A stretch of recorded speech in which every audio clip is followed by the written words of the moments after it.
நந்தி பகவானின் அனுமதியோடு சிவபெருமானை வணங்கி திருமூலரின் திருமந்திரத்தை காண உள்ளோம்.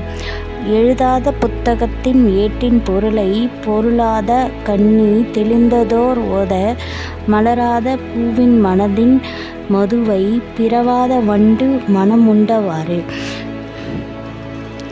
எழுதப்படாத ஆன்மீக ஞான புத்தகத்தின் உண்மை பொருளை அறிவில்லாத ஆன்மா வெறும் அச்சு தேய தனியாகவே தான் வெளிப்புற வடிவத்தை மட்டும் ஓதுகின்றாள்.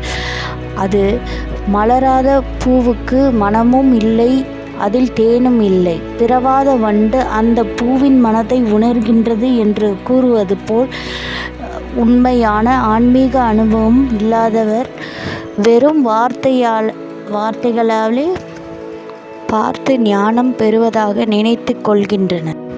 உண்மையான ஆன்மீக ஞானம் என்பது எழுதப்படாத புத்தகத்தின் மூலம் பெறப்பட வேண்டியது. ஆனால் சிலர் அந்த உண்மையை தெரிந்து கொள்ளாமல் வெறும் வார்த்தையை ஓதுவதில் அகப்பட்டு கொள்கின்றனர்.